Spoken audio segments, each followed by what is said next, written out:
I've clicked onto the Global Tropical RU for November the 13th, 2023. As is always the case in these videos, let expenditure are mine alone, and when making decisions ahead of any tropical cyclones, look to your local weather office, local emergency management, and local tropical cyclone warning center.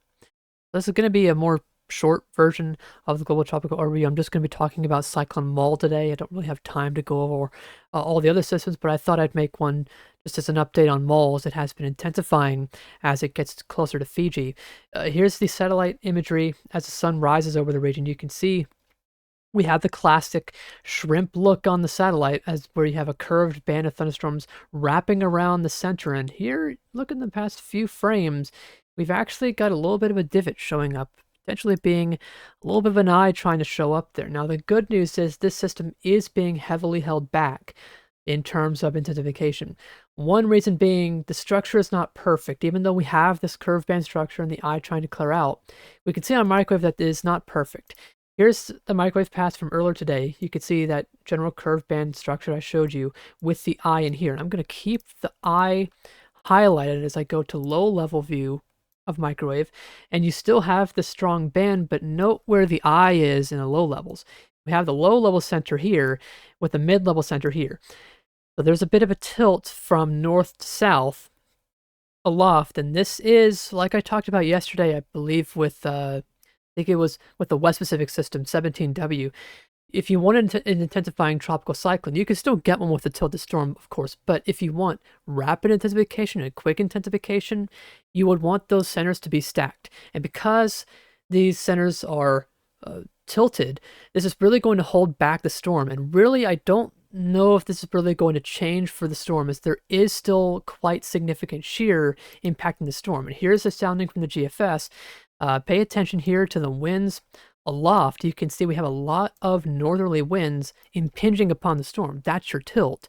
And you can see why the mid-level center is now farther south. And you can even, looks like you can pick it out on the little thumbnail here as well, as it's showing the wind barbs changing with height, as this is mid-level relative humidity. And I believe this might be the low-level steering flow. But the shear is not forecast really to weaken. You can see there is a period of time in here where it does weaken for a very short period of time tonight, or I guess it would be this afternoon local time, but you can see it quickly rises back up, and eventually we just get more shear impacting the system.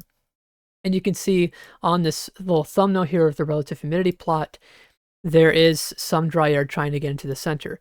So while the system has strengthened more so than was thought yesterday, it still is being held back. Another thing that's also holding it back, and something that may not have been seen by me too well yesterday, the trough interaction is not really doing too well right now. If I show you the water vapor loop, you can see that we still have some outflow, but we don't have nearly as strong of outflow as we had yesterday. The trough interaction is not overly favorable right now. It's not enough to fend off the shear. If you have a strong enough jet interaction, you can, in theory, fend off or negate the impacts of some of the shear. But in this case, if you look at the water vapor loop, you can see it. There's not a lot of outflow very strongly moving south away from the storm. Alongside that, you can also see, as proof of the shear on that sounding, all these mid-level cloud elements diving towards the south into the storm. So that's its limiting factors, and that's good for Fiji, because now we aren't really expecting the system to intensify much more. I don't think it's really intensified too much over the past several hours after it became a cyclone, but still, it's a significant cyclone of Category 2 strength. And here's the forecast cone from the Fiji Meteorological Service. You see Category 2, holding Category 2 as it comes right towards Fiji. And while we're not expecting the cyclone force winds to come ashore on this cone, you can see tropical storm force winds are forecast to come ashore, and just a little slight deviation to the east could allow that hurricane force wind field, or cyclone force wind field, sorry, to come on shore. And that could be of significance. And rightfully so, a cyclone warning's in place for western Fiji as the system passes through. But the good news is it's going to be a fairly quick passing storm. We're not going to be having the system stall around. Once it passes, it's done, and it will weaken once it goes south into cooler sea surface temperatures. But that's all for this little update on Mole. Stay safe in Fiji as the storm passes through, and I'll likely have another video tomorrow talking about the rest of the tropics and in more details. We have a lot still going on across the tropics. But that's it for now. Thanks for watching.